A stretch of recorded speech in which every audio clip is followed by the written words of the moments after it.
Olá, sejam todos muito bem-vindos. Este é mais um episódio do podcast Politiquei, o podcast que está dando a sua contribuição para essas eleições em Goiás, apresentando a todos vocês os nossos pré-candidatos e candidatas.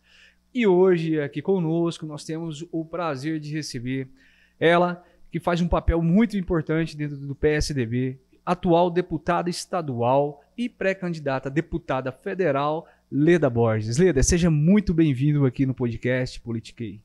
É um prazer estar com vocês aqui, Carlos, e aqui nesse podcast Politiquei, para poder contar um pouquinho da minha história, da nossa trajetória, né? Eu que venho do interior, venho de uma região extremamente populosa, que é a região metropolitana de Brasília, né? Então, para mim é muito importante estar com você nesse bate-papo. Nós que agradecemos, e é uma honra realmente ter uma pré-candidata, né? Passou por aqui já outras pré-candidatas e sempre adoro esse bate-papo, principalmente com as pré-candidatas, né? Porque sou um dos apoiadores da política de representatividade, né? E acho muito importante todas realmente, eu falo minorias, né? Mas até já me corrigiram, viu, Leda? As mulheres não são minorias no Brasil, não são em Goiás, né? Mas realmente, em termos de representatividade, realmente o número ainda é muito pouco, né? Das mulheres que nos representam ali dentro do Congresso, dentro da Alego. Mas antes de entrar nesse assunto, Leda, eu queria até para apresentar um pouco mais sobre a sua história, a quem está nos assistindo e por acaso não teve a oportunidade de conhecer a fundo, né? Eu falei que você já foi, que atualmente é deputada estadual, é pré-candidata a deputada federal, mas não foi só isso, você é servidora pública federal, já foi prefeita também em Valparaíso, de Goiás, vereadora, tem uma secretária, inclusive estadual, né, do nosso estado de Goiás. Vamos contar um pouquinho então sobre essa história aí para quem está nos assistindo, Leda? Sim, eu sou mineira, sim, né? Eu vim para Goiás há 30 anos, acompanhando meu esposo, que é falecido, e finquei meus pés em Valparaíso, né? Nós estávamos procurando uma cidade próxima a Brasília e nós fincamos os nossos pés, a nossa residência em Valparaíso, que ainda nem era município, era distrito de Lusiânia, né? Então, eu moro em Valparaíso há 30 anos, no mesmo lugar. Por lá, eu criei uma identidade política, porque sou professora, depois servidora do Tribunal de Justiça de Brasília, concursada, mas veio a vida pública política que bateu a minha porta, como a primeira secretária de Educação, assim que o município emancipou. O sistema educacional da cidade foi todo construído por nós, na nossa gestão, hino, bandeira, brasão, adjetivo gentílico, aniversário da cidade, padroeiro da cidade, tudo passou pelas nossas mãos, né? Pela nossa vontade de ver a cidade ser essa cidade pujante que hoje ela é, né? Então, a contribuição na educação, na cultura, secretária de obras, vereadora, primeira mulher secretária de obras da cidade. Olha só. Vereadora, depois a primeira prefeita também da cidade, né? Primeira secretária estadual, municipal, né? De educação, de obras e prefeita. Exatamente. Aí depois a primeira deputada estadual da cidade também, né? Sim. 2 vezes deputada, e assumi também a presidência da AGDR, da Agência Goiana de Desenvolvimento Regional, que foi o meu primeiro cargo no estado de Goiás, sim, a convite do ex-governador Marconi. Sim. Eu fui a primeira mulher a presidir a AGDR, que hoje é a Codego, não é? No ano de 2013. E depois disso foi a grande oportunidade do Estado me conhecer, e aí eu deixei de ser aquela política da minha cidade, de amar regional, a cidade, né, e a região, e me tornei a primeira deputada de Valparaíso, da região do entorno, e depois secretária de Estado, sim, também a primeira secretária de Estado do entorno, né, com o governador Marconi Perillo, e reeleita deputada estadual, e estou no trajeto do meu segundo mandato. Estou exercendo essa oportunidade que o povo goiano me deu e o povo do entorno de Brasília me concedeu de representá-los e lutar por eles. Que maravilha. Leda, de toda essa sua trajetória, talvez vejo, olhando de fora, tá, Leda? Você pode destacar várias outras muito importantes, inclusive. Mas como prefeita de Valparaíso, né, quem conhecia, por exemplo, a região há 30 anos atrás, quando você chegou lá, né, para quem vê hoje o que é Valparaíso e tudo mais, eu acho que talvez foi um dos seus grandes legados, né, Leda? Foi realmente ali um marco, um divisor de água na história daquela cidade, né? Então você poderia nos contar um pouco mais sobre essa sua experiência, né, como prefeita daquela cidade e também, claro, se dentro de todas essas funções, aqueles cargos que mais te marcaram e que você mais pôde contribuir para o desenvolvimento aqui do nosso estado. Eu acho que localmente estar prefeita de Valparaíso foi um grande privilégio, um grande presente que aquela comunidade confiou a mim, né? E eu, que já tinha estado auxiliar do primeiro prefeito, como secretária de Educação, auxiliei o segundo prefeito como secretária de Obras, então eu tinha uma visão muito universal do município. Certo. E sabia que a necessidade premente era o desenvolvimento econômico, porque nós precisávamos deixar de ser uma cidade dormitório, que mais da metade da população trabalhadora ia para Brasília, e começar a gerar emprego e renda na nossa própria cidade. Então, eu fiz um governo aberto para a economia, né? Nós levamos atacadistas, concessionárias, facilitamos a questão do shopping, né? No encontro de contas de débitos, para que o shopping pudesse ser leiloado, e é um excelente shopping, é o grande movimento da nossa cidade. Passam por lá mais de 700 mil pessoas. A parte de habitação, que havia muita demanda, né, de habitacional, levamos McDonald's, facilitamos a ida do McDonald's, a ida dos girafas, né? Então, economicamente, nós abrimos a cidade para dizer para a comunidade, olha, estão aqui os empregos, né? Emprego, renda, lutem por ele. O desenvolvimento econômico chegou a Valparaíso, né? E hoje é uma cidade, eu deixei a prefeitura em 2012, há 10 anos, né? E é uma cidade que, por si só, ela vai. Eu a deixei em 6º lugar no estado de Goiás em desenvolvimento econômico, sabe? Então, isso para mim é um grande legado, né? Fora o legado na saúde, do sistema de saúde, o sistema de educação que existe até hoje, desde que eu fui secretária, né? E construímos escolas, 10 colégios em 4 anos, né? Olha só, que hospital, maravilha. UPA, PSFs, UBS. Então, o legado como prefeita, ele me faz até hoje querer lutar por Valparaíso, lutar pela região. Isso você está dizendo, Leda, me remete aqui a alguns pensamentos da importância da política realmente na vida da comunidade, das pessoas, né? Sim. Porque você pegar realmente ali uma história de desenvolvimento, claro, daquela região ou da cidade, vamos falar especificamente de Valparaíso, né? O que é a transformação realmente ali quando existe de fato ali um compromisso político, um compromisso sério com a sociedade e o que impacta de verdade o desenvolvimento que isso pode provocar no município, né, Leda? Sim. Nós estamos falando aqui já de mais emprego, mais educação, mais saúde pública, na verdade, tudo isso que às vezes antes pessoas teriam que andar muito para ter um atendimento. Muito mais dificuldade. Ainda temos, por isso que eu penso que esse projeto para a Câmara Federal, sim, ocupar lá uma, sim, cadeira na Câmara Federal, me remete, me faz mais compromisso. Na área de saúde, nós precisamos construir o nosso hospital regional, entendeu? Sim. Eu deixei um hospital pronto em Valparaíso, certo, mas ele é um hospital pequeno, nós entregamos, junto com o ex-governador Marconi, mas precisamos construir o hospital regional, precisamos continuar trabalhando pela mobilidade urbana, que é um outro sofrimento da nossa população do entorno, né? Seja do sul, seja do entorno norte, porque nós precisamos de um transporte público também melhor, outro modal de transporte, que é a nossa linha férrea, sabe? O nosso BRT, que tem que chegar, não é só até Santa Maria, tem que chegar até Lusiânia, tem que chegar até Águas Lindas.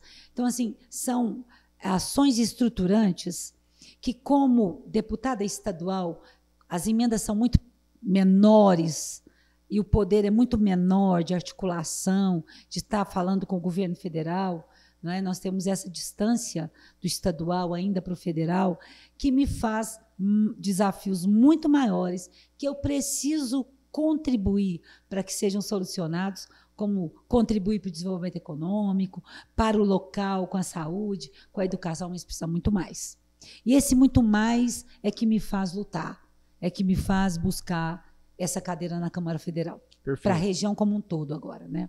Sim, não só Valparaíso. Com certeza. Como prefeito, a gente vai até um determinado ponto. Como deputado estadual também. Mas tem as suas limitações, né, Leda? Tem limitação de recurso, porque as nossas emendas, perto das emendas de deputados federais, não se comparam. Não é?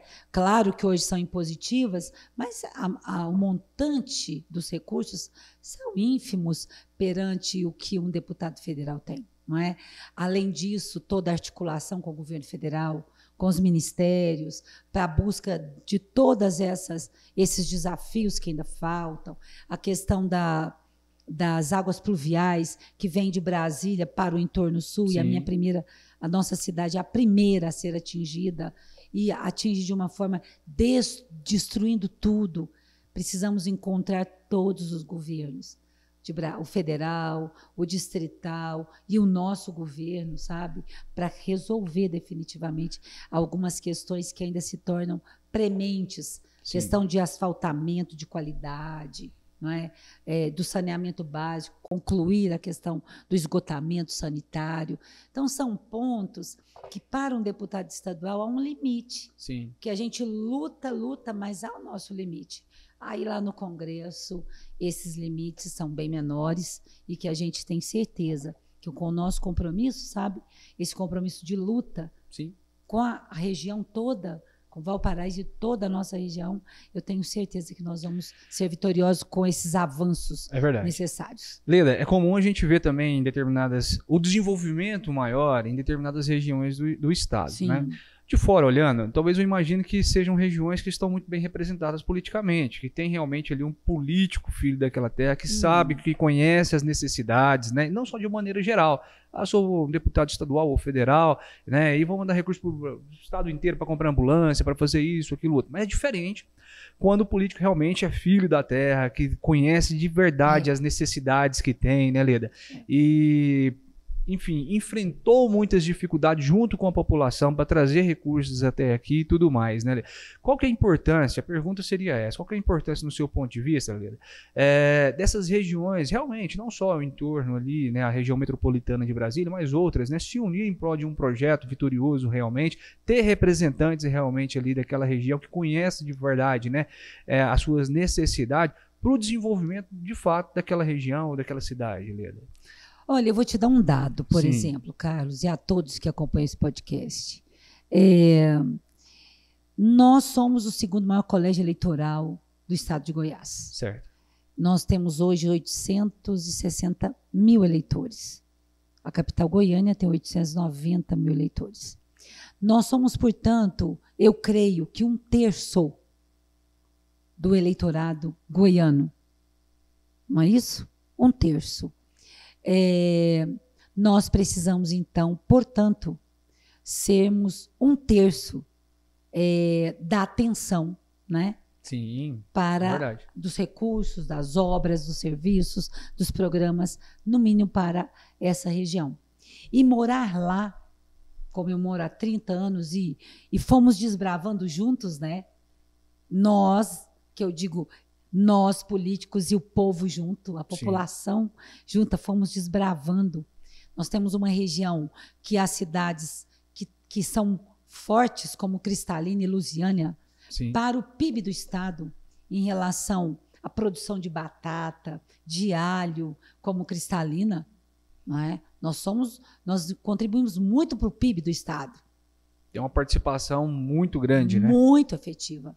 Então, é uma região que precisa que os seus representantes morem lá, sejam de lá, lutem por lá.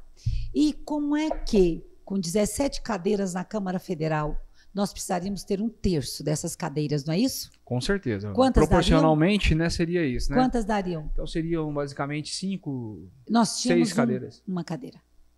Isso não pode mais. Isso não pode. Nós precisamos nos unir. E eu sou favorável ao voto distrital. Sou favorável. Pena que não passou no Congresso. Sim. Pena. Porque eu sou gente da gente. Eu sou de lá. Eu conheço cada Metrinho. Eu conheço Cidade Ocidental, Novo Gama, Cristalina, Lusiânia, Valparaíso, sobe para Planaltina, Águas Lindas, Santo Antônio do Descoberto, Padre Bernardo, Cocalzinho, Corumbá. Então, você precisa ter essa visão de pertencimento, de compromisso, né? A comunidade, a população precisa começar a entender isso mais ainda. Quem é gente da gente? O agronegócio compreende. É verdade. Não é isso? É um segmento então, bem a gente precisa começar a pensar assim. Por que que nós somos 1/3 do eleitorado goiano e só tivemos um assento na Câmara Federal? Não é? É verdade. Então, a proporção já não é a mesma. Eu gostaria que esse pensamento, sabe, chegasse no coração primeiro das pessoas, porque quando o pertencimento é de coração, não é? E na racionalidade. É verdade. E nós teríamos, assim, muito mais voz. Você disse que conhece cada metro ali do entorno, né, da região metropolitana, mas também aquela região te conhece muito bem, né, Leda? Eu acho Nós que que conversamos com muitas pessoas, muitos políticos, inclusive, é difícil você falar de política na região metropolitana de Brasília e não citar o nome de Leda Borges, né? Porque, de fato, tem uma participação muito expressiva, a população, de fato, conhece o seu trabalho, é uma pessoa que tem trabalho ali apresentado, tem resultado dentro da política. Isso é muito gratificante para um político, não é mesmo? Esse reconhecimento, né, Leda? São poucos que têm, na verdade. A verdade são muito, mas nos dá muita responsabilidade. E eu gosto disso. Eu não creio na política sem laço. Sem o laço, sabe? Sim. Entre a pessoa pública e a população. Certo. Esse laço de compromisso, esse laço afetivo, esse laço de conhecimento, esse laço de saber que pode contar. Sim. Eu sinto que quem me conhece sabe que pode contar comigo. E porque eu sou transparente no meu sim, sou transparente no meu não, e sou transparente quando eu vou ver. Então, esse elo de confiabilidade, ele é muito importante para o líder. Sim. Ele tem que existir. Quando ele existe, o caminho do sucesso para a população, do desenvolvimento das cidades, é muito maior. É assim que eu penso a vida pública para mim. Perfeito. Né? Então, eu gosto muito disso. Eu gosto... De carregar essa responsabilidade, de representar um povo. Né? Eu defendo muito. Eu nunca escondi de onde sou. Nem há motivo para isso. Porque a nossa região ela é extremamente importante para o estado de Goiás. Extremamente importante. Tanto eleitoralmente, quanto nos recursos, no PIB. Maravilha. Leda, uma das grandes marcas, né, que a política a política Leda, né, tem no meio primeiro, acho que a luta, né? Todo mundo te conhece realmente por ser uma política desbravadora, que luta bastante realmente ali pelos seus projetos, enfim, pela sua comunidade como um todo e tudo mais. Outra é, de fato, essa questão do municipalismo, né? Você, de fato, bate no peito e defende ali as propostas do município, né? Primeiro Valparaíso, mas como toda também região ali os municípios todos. Quando eu estive secretária de Estado, foi a grande oportunidade dada pelo Marconi para mim. Certo. 2 oportunidades. Só para complementar, para deixar você falar sobre isso aí, que você entrou no assunto do Marconi, que eu ia te falar que a terceira grande marca, eu acho que todo mundo reconhece na Leda, é realmente a marca do PSDB. Talvez das poucas políticas que não ficaram trocando muito de partido. Existem muitos políticos que realmente nasceram em um partido, estão até hoje, mas é uma das poucas que tem uma grande história construída também dentro do partido. Mas fica à vontade, então, agora, para falar dessa marca como secretário de governo. Eu creio primeiro na lealdade. Sim. Você tem os políticos que querem a cadeira e você tem aqueles que precisam sentar na cadeira, sabe? E esses precisam ter lealdade. Porque eles constroem a história das pessoas. Eles ajudam a construir a história dos municípios, a história de vida das pessoas, né? E esse legado foi me dado. Eu não esperava estar presidente de uma agência que me fez executar obras. Por exemplo, eu estava vendo Goiás, a cidade de Goiás. Aquele lago que tem lá, foi construído eu, presidente da GDR. 2 bairros totalmente urbanizados asfaltados, com calçadas e tudo, todos os equipamentos foram feitos comigo, presidente da GDR. Aquele que eu amei, o parque de diversões em Posse, que é gratuito para a comunidade, e infelizmente agora está lá meio abandonado, foi construído pela GDR. O caminho de Cora foi pensado pela GDR comigo, presidente. Poucos sabem disso. Porque depois pegaram isso e se apropriaram da história. Não é? E eu também não fico cobrando a história, porque a história ela é minha, né? Sim. Então, quem entender que precisa pegar a história do outro, nunca vai construir a sua, né? É verdade. E então essas oportunidades quem me deu foi o governador Marconi Perillo, não foi outra pessoa. Eu vim lá do interior. Então eu sou mulher, servidora pública e de uma região que a capital sempre nos olhou diferente. Olha, lá é tão violenta, é nada. Nada diferente daqui. Nada. Então, esses estigmas que foram construindo sobre a minha região me fez querer estar deputada estadual. E agora querer estar deputada federal, porque nós não somos aquilo. Você né? sente que agora os rótulos estão mudando, né? Precisam. E eu sei que eu contribuí para isso. Tem uma história realmente ali de muita luta, né, Leda, em torno disso, né? Eu acho que o entorno realmente, muitas pessoas rotulavam de fato, né, como uma região mais distante, violenta e tudo mais. Mas nós que viajamos o estado todo, estamos participando, estamos presentes ali também, contribuindo, claro, de certa forma como cidadão, mas contribuindo na política aqui nos bastidores, né? A gente vê a transformação que de fato houve ali no entorno ali de Brasília, na região metropolitana de Brasília, e o desenvolvimento, né? Você estava falando agora há pouco sobre McDonald's. Eu conto nos dedos as cidades do interior de Goiás que tem McDonald's. É, sim. Né? São poucas as cidades realmente que tem McDonald's aí no interior do estado. Né? Então, isso é prova de um desenvolvimento já. Né? Quando a gente chega ali ver shopping centers, cinemas. Né? Cinemas que nem as cidades satélites de Brasília próximas a nós possuíam na época. Exatamente. Leda, foi então um momento aqui que eu ia te fazer uma pergunta, até voltado um pouco para essa emoção que te surgiu realmente, mas é sobre a missão de ser político. Tem muitos políticos que encaram isso como uma profissão, outros realmente como um projeto de poder. Mas é possível ver em você, uma parlamentar, né, atuante como um propósito a mais. Isso seria talvez uma missão de vida para você mesmo? Sim. Assim, Carlos, o que eu penso disso? As oportunidades que foram dadas a mim, todas as oportunidades que são dadas ao ser humano, elas são missões. Sim.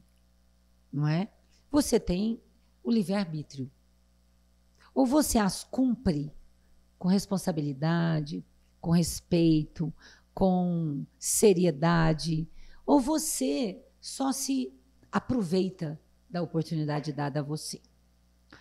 Então, começou pela GDR, e foi quando eu comecei a conhecer todo o Estado.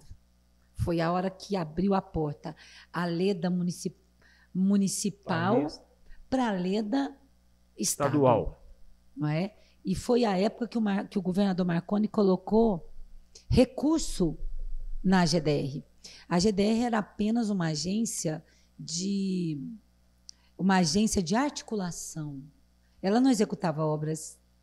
A partir do momento, em 2013, que eu assumi a presidência, o governador Marconi colocou recurso para eu executar obras municipais. Obras internas, que às vezes a GETOP, entre fazer o asfalto da Geotal e fazer a reforma de uma praça, ou asfaltar um bairro, ela priorizava a GO, porque atingiu o Estado como um todo. Sim. E aquela importante para o morador ficava em segundo plano.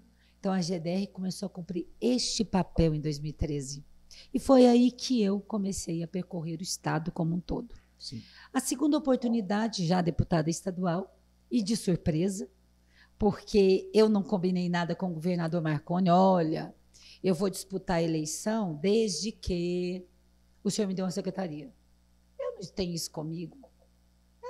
Eu vou disputar a eleição porque é minha missão de disputar a eleição.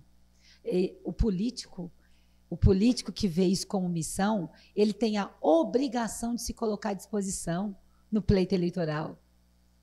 Essa é a diferença, né? E aí, nunca contei muito essa história, mas começaram a dizer que eu ia assumir uma secretaria. E o governador Marconi nunca me chamou. Eu disse, meu Deus, como assim? Se ele não disse nada para mim. Bem, eu vou só te contar um fato. Sim. Sabe que horas que eu soube que eu ia estar secretária cidadã? Qual horário? Às 18 horas da véspera da posse. Olha só. Quando o governador vai para Brasília, para a posse da Dilma, e no retorno ele publica no Facebook dele, na página oficial dele, o meu nome. Então você ficou sabendo pelo Facebook? Foi. Oh. Aí eu disse, Jesus, eu não sei nem onde fica essa secretaria. Não é não? E foi assim que aí eu fui a 200 municípios goianos levando pessoalmente, que os programas sociais foram a todos os municípios goianos. 246. Aos 246. Pessoalmente foi em 200. Eu fui a 200, levando a ação cidadã, governo de você, renda cidadã, jovem cidadão. Todos os municípios tinham jovem cidadão. Todos. Do menor ao maior. Passaporte do idoso, passivo da pessoa com deficiência, levando dignidade. Restaurantes cidadãos, levando o governo muito pertinho. E sempre, não foi em época de eleição, foi sempre. Foram todos os anos, levando dignidade aos quilombolas, reconhecendo as comunidades quilombolas, levando dignidade às mulheres com as políticas públicas, com a rede de proteção, né, das mulheres, das crianças, dos jovens, a questão dos direitos humanos. Então, como é que alguém que só se tornou deputada estadual com as oportunidades dadas e cumpridas por mim, pelo PSDB, por Marconi Perillo. Confiança, né, que eles tiveram. Que é isso? Isso, para mim, é inexistente na minha vida. Justifica essa marca que todo mundo enxerga em você. Eu não faço parte de uma cadeira de conveniência. Que bom ouvir isso. Eu não faço parte. A minha cadeira é de convicção. E não é minha cadeira. A cadeira é do povo goiano. E ele espera de mim isso. Eu voto no que eu acho que é certo e não voto e digo por que eu não voto quando eu não concordo. Por isso que o mandato que eu ocupo, ele não é meu. Ele é de um trabalho de 25 anos na vida pública. E com lealdade a quem deu as oportunidades para eu estar sentada naquela cadeira, que é o povo goiano. Deus primeiro, povo goiano e Marconi Perillo, segundo, em terceiro.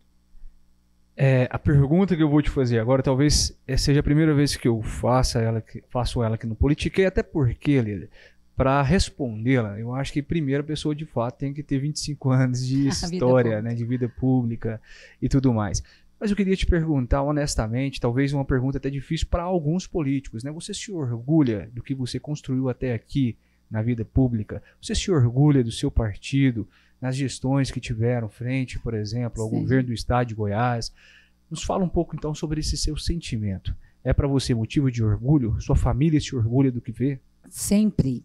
Eu comecei na vida pública, meu filho, eu tenho 3 filhos, né? Todos casados, todos formados, a maioria com todos bem posicionados nas suas profissões, na sua vida pessoal, né? Profissional, que é muito importante. E sou vó de 5 netos. São 4 mulheres e 1 homem, o caçula. E eles se orgulham. Quando eram pequenos, 2 meninas na fase adolescente e o menino verdadeiramente com 8 anos, sim, não entendem. Porque eu não sou mãe de 3, eu sou mãe de... Naquela época eu era mãe de 200 mil habitantes, sim, não é? Sim. Como prefeita, né? Eu brincava muito quando eu falava publicamente, eu não sou mãe de 3. E eles começaram a compreender isso. Depois de adultos, né? Bem mais do que quando menores, porque eu verdadeiramente vivo a minha missão. A minha missão de mãe foi de provedora, de orientadora, por isso são homens e mulheres muito bem resolvidos não é? E agora essa missão maior, eles compreendem e se orgulham, e eu me orgulho dela. Mas eu sei que antes do orgulho vem a minha responsabilidade, que é muito grande. E eu a quero para mim. Eu a compreendo assim. Essa é a minha missão. É um orgulho, mas com muito pé no chão e humildade, né? Muito Leda? trabalho. Muito trabalho acima de tudo, né? Muito trabalho. Eu sou municipalista, eu defendo as cidades, as minhas emendas chegam, né? Minha presença também, porque eu gosto muito da presença. É municipalista mesmo, né? É. Defende ali o município, o desenvolvimento da Sem cidade. dúvida. Como prefeito também é bom que você já teve aquela experiência, sabe das dificuldades que os prefeitos enfrentam, né, no E dia a a dia. falta que nos faz a presença de um deputado, a presença de um político maior do que nós, eu não tinha. Eu não tive. Eu não tive. Perfeito. Eu nunca tive uma emenda de um deputado quando eu fui prefeita. Então eu sei a Isso. importância que é. Tudo que eu construí em Valparaíso foi com recurso ou federal ou estadual, que o governador Marconi levou 600 mil metros quadrados de recuperação asfáltica, levou hospital para mim, levou colégio militar, levou o EG, levou colégio de tempo integral, sabe? Levou os programas sociais todos. Então, mas eu não tive deputados. Entendi. Não tive. Bom, para quebrar um pouco esse clima aqui, eu não posso deixar de comentar. Você falou que é a avó de cinco netos, né? Qual que é o segredo dessa juventude toda, então, Leda? Eu sou feliz. É a felicidade? Com toda a dificuldade que Né? é enfrentar a máquina, enfrentar, assim, tudo, né? Na vida pública não é brincadeira, Sim. não. Mas eu gosto do que faço muito, eu Entendi. sei da minha missão. Eu tenho Entendi. consciência do que eu tenho que fazer. Perfeito, perfeito. Pessoal, tá gostando da conversa até aqui? Então não se esqueça de se inscrever aqui no nosso canal no YouTube. Esse episódio está disponível também no Spotify.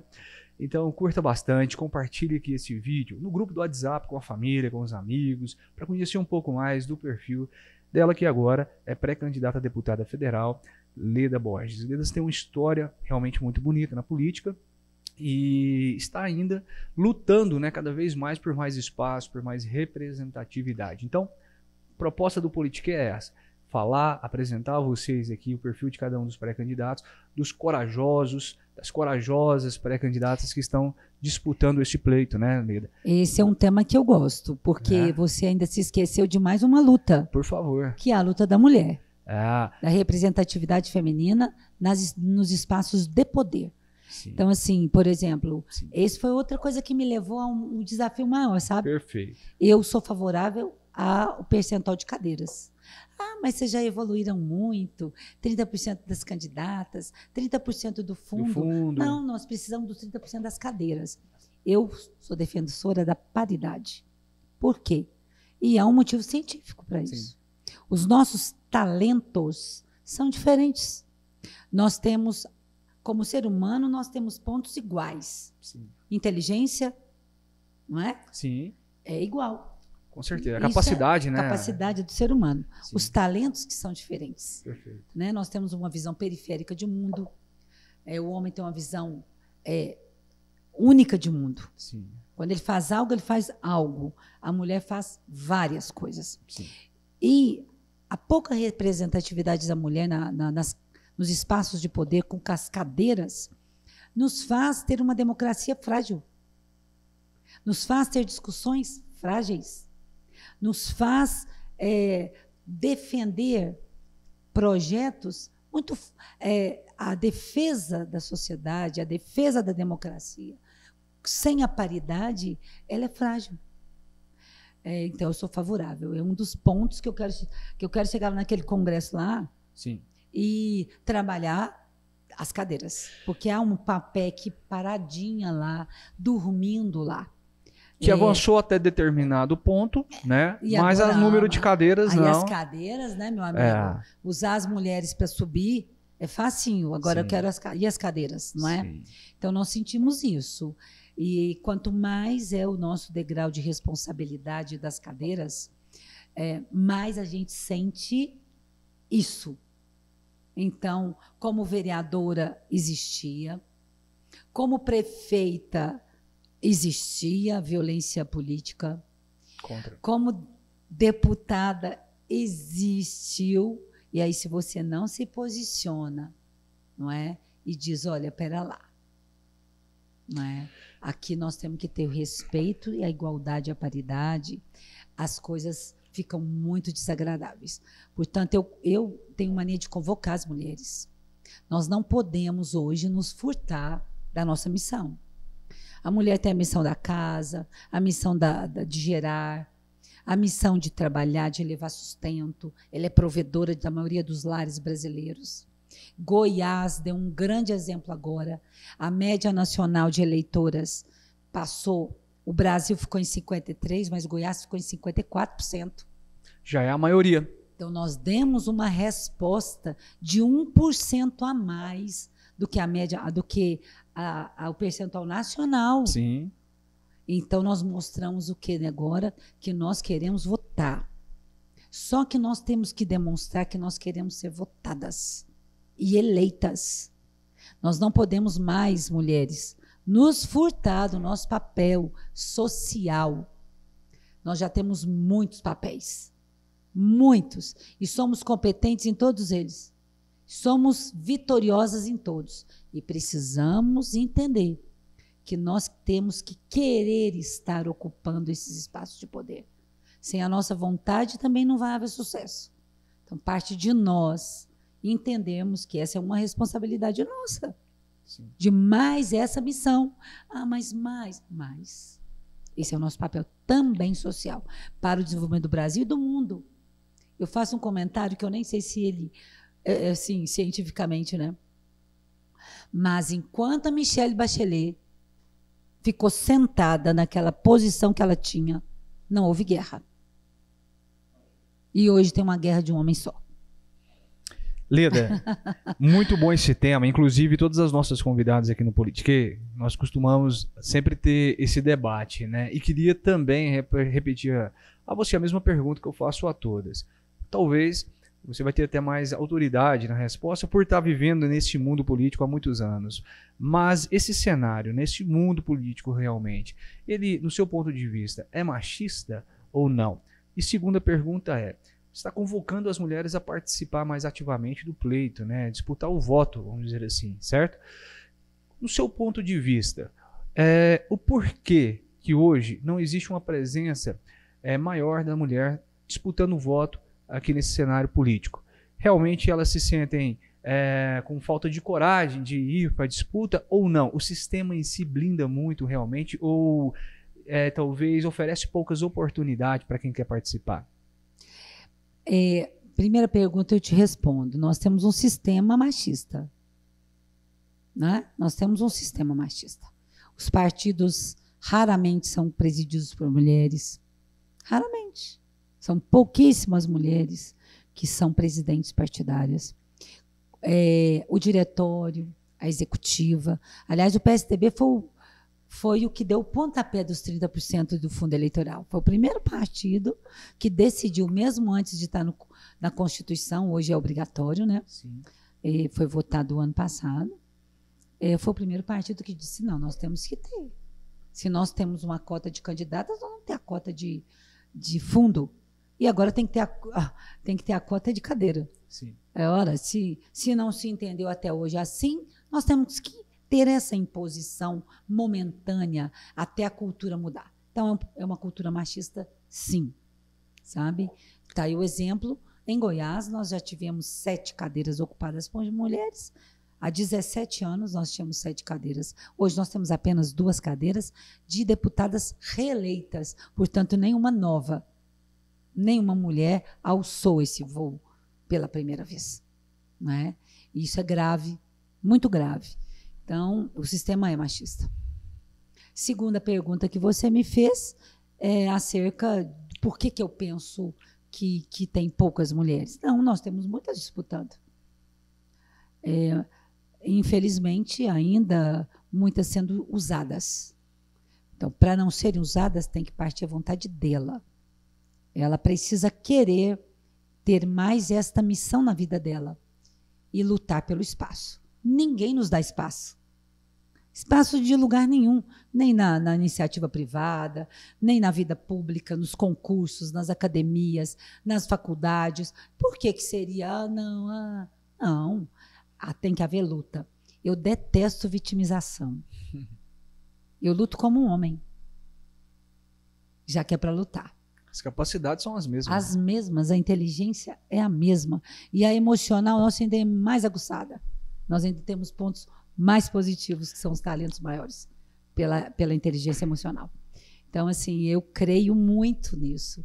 E hoje o meu público é muito mais feminino, justamente pela minha luta. Eu acho que as mulheres se identificam com essa luta.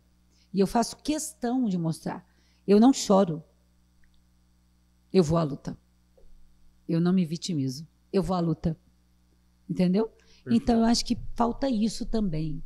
A mulher querer dizer, pera lá, ó. Eu também vou ser. Eu também vou para a disputa. Mas eu vou para a disputa para vencer. Pode ser até que não vença, mas foi para a disputa para vencer e ela entender que ela precisa estar nesse processo social. Estamos avançando já do fim do programa, Leda, mas queria, talvez... Nós falamos muito sobre a sua história, inclusive, suas lutas, as bandeiras, né, que você levanta. Mas sendo eleita dia 2 de outubro, o que a população de Goiás, a população de Valparaíso, da região metropolitana de Brasília, pode esperar da deputada federal Leda Borges? Muito mais compromisso, muito mais realizações por meio de emendas e de articulação com o governo federal, muito mais responsabilidade, muito mais presença, não é? E a luta continua. Isso é a nossa vida composta disso. A Câmara Federal, ela dará oportunidade de ter uma deputada municipalista, que é o que precisa muito mesmo, sabe?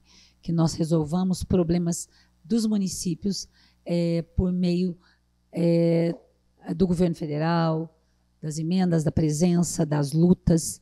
Estamos lá. O sentimento de pertencimento. Eu digo assim, a gente precisa de trator, sabe? A gente precisa de retroescavadeira, mesmo sabendo que lá na frente a manutenção disso para os municípios é muito caro, sabe? Mas nós não precisamos só disso. Nós precisamos de hospitais em todas as regiões, precisamos de clínicas em todas as regiões, precisamos de mais escolas, mais creches. O Brasil parou de construir creches. Pode observar. As mães precisam trabalhar, precisam dar o sustento para a sua família, dividir com o esposo a responsabilidade também econômica do lar. E quantas não são sozinhas? Precisam de creches para colocar seus filhos, precisamos de escola de tempo integral, verdadeiramente no Brasil como um todo, né? Precisamos resolver o problema de saúde deste país, de Goiás também. Se você pegar meu telefone, não sei onde é que está bem, sabe? Onde é que diz que está tão bem assim? Porque é só isso que tem no meu telefone. É transferência para UTI, transferência para leito, é remédio que é muito caro, especialidades que não tem, é um exame que não tem. Nós vamos avançar. E o plano da regionalização da saúde não é da agora, não. Essa bandeira é outra que foi apropriada. Sabe a apropriação indébita? Sim. É apropriação indébita. Esse planejamento de regionalização da saúde em Goiás, ele remonta a 2009, 2010, esse planejamento. Porque primeiro se fez os grandes hospitais na capital, que verdadeiramente é o Estado que tem que conduzir a saúde média complexidade alta, sim, não é? Então, põe na capital, mas foi interiorizando, precisa continuar interiorizando. A minha região precisa. De um hospital regional. E outras regiões precisam também do Estado. O Nordeste goiano, o Oeste goiano, sabe? Eu conheço todas as regiões. Como deputado, é mais fácil lutar, inclusive muito, por verbas para construção, e parcerias. E o recurso de um hospital regional, um deputado federal consegue colocar emendas de bancada para construir. Emendas de bancadas, tudo bem para os conselhos tutelares, são tão importantes para aquele kit, mas também é importante regionalizar a saúde, sim, ajudar a construir. Não é? Exatamente, então, exatamente. Assim, mais creches, é importantíssimo isso. Exatamente. Sabe? Por onde eu ando, nesses rincões do Estado, em todas as regiões que eu ando, que eu visito, que eu represento, nós falam dos hospitais regionais, das policlínicas. Então, isso tem que avançar em Goiás. Maravilha, maravilha, Leda. E não poderia também concluir sem falar um pouco sobre esse cenário político aqui no estado de Goiás. PSDB vai ter Marconi Perillo como candidato ao governo do estado, na chapa majoritária, vai disputar essas eleições aí, levando essa bandeira do Marconi Perillo para, de novo, né, outra eleição, né? Ou não. Até dia 5 nós sabemos que está ali agendadas já as convenções, mas o que nós podemos esperar do PSDB goiano? Uai, só dia 5.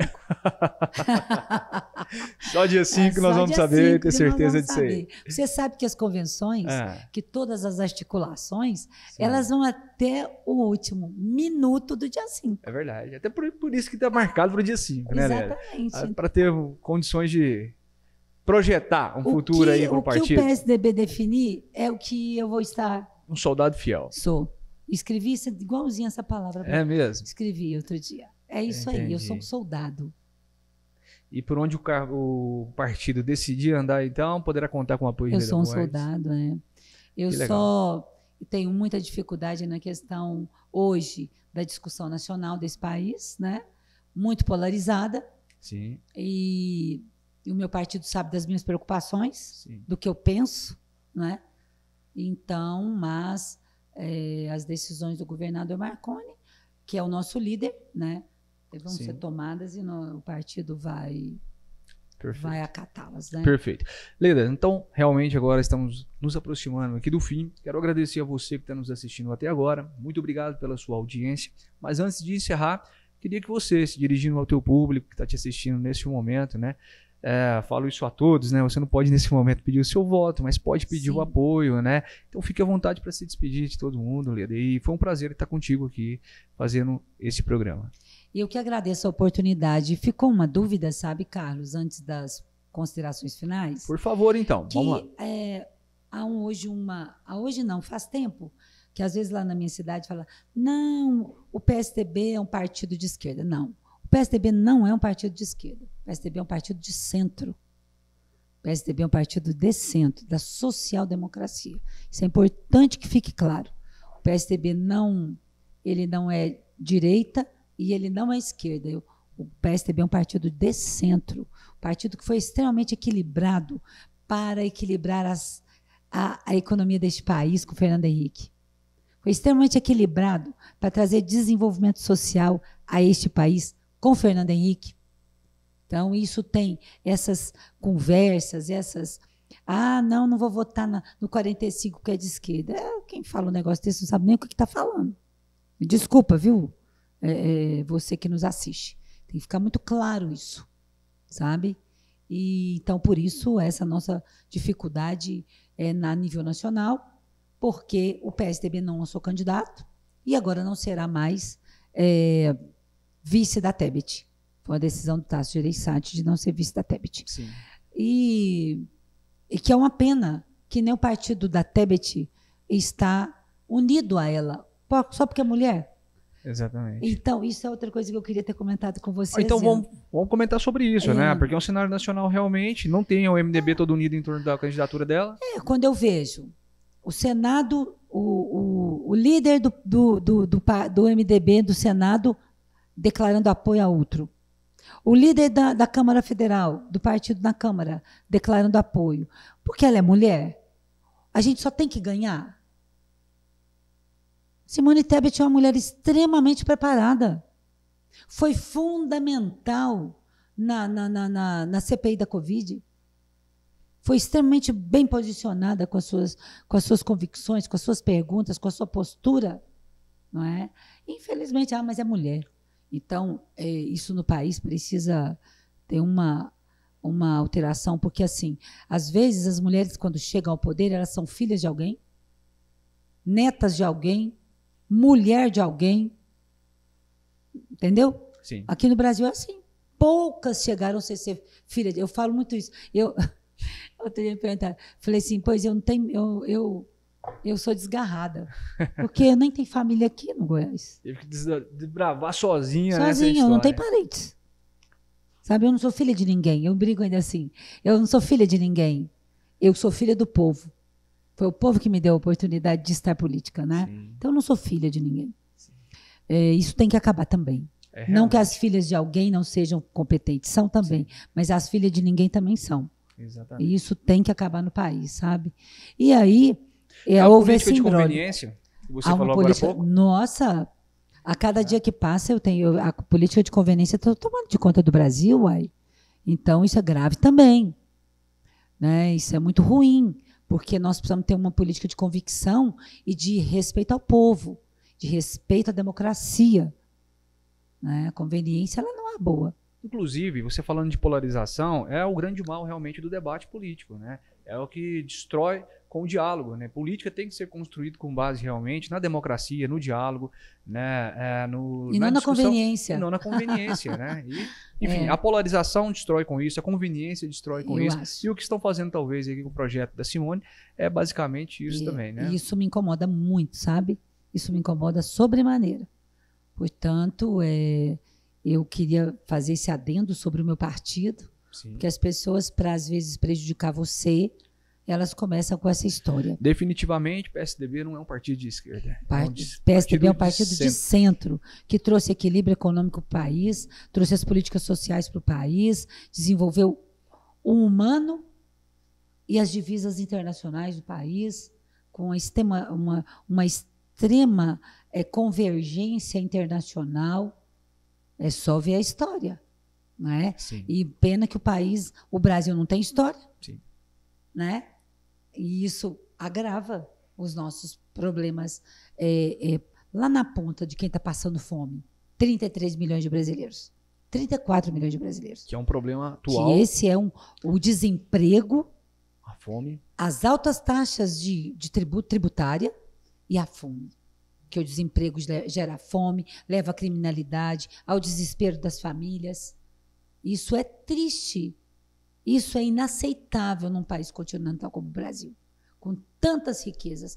Não adianta governadores ficarem falando das riquezas. Eu quero saber, Goiás hoje tem 1 milhão, quase 1,5 milhão de pessoas na extrema pobreza e na pobreza. Olha Goiás. O que adianta ele ser rico? O Estado. Desse jeito. Estamos falando de uma população de basicamente 7 milhões de pessoas, né? Então, quase um quarto. Basicamente. Quase um quarto. Na extrema pobreza e na pobreza. Esse dado não é dado inventado pela minha cabeça, Carlos. Esse dado é um dado real. Estatístico. Não é? Então, nós temos que combater. E se combate levando qualificação, levando oportunidade, levando abertura de novos postos de emprego. E não adianta abrir postos de emprego sem qualificar o humilde. O humilde não tem dinheiro nem para pagar o ônibus, quiçá para fazer cursos, especializações. E fazer curso e também não ter emprego não adianta de nada. Mais frustração para o povo, sabe? Eu tenho muita dificuldade com isso. E o Brasil só se tornou equilibrado com o governo do PSDB. Economicamente equilibrado, socialmente melhor, né, economicamente. Quando você tem uma economia que vai bem, quem ganha com isso? É o povo. Todos nós. Todos nós. É a sociedade, é a parte social. Sim. A riqueza bem dividida gera renda, emprego e menos fome. E hoje é o que nós passamos no Brasil. E é muito triste realmente ver e vivenciar realmente. Muito. Isso que a gente está falando, todo mundo que está nos assistindo pode presenciar de uma forma muito simples. Se você parar em qualquer esquina hoje, a quantidade de pessoas que não vem te pedir alguma ajuda, né, Leda? Muito triste. Eu tenho muita dificuldade com essa política da conveniência, porque ela gera o que está gerando. E não é só pandemia, não. Vem com essa história de pandemia, não. Vem muito dinheiro para os estados para a pandemia, muito recurso para os municípios para a pandemia. Preferiram fazer outro tipo de obra para ganhar eleição. Ao invés de agir nos hospitais, ao invés de agir nos fundos para dar condição de trabalho, para ninguém quebrar. Sim. O pequeno, o autônomo foi pedir esmola. O feirante ficou sem a feira dele, sem trabalhar na feira. Né? Os pequenos quebraram. Então, e não está certo. Tem alguma coisa aí muito complicada, né? É hora de realmente, todos vocês que estão nos assistindo, entender a importância que é a política na vida do cidadão.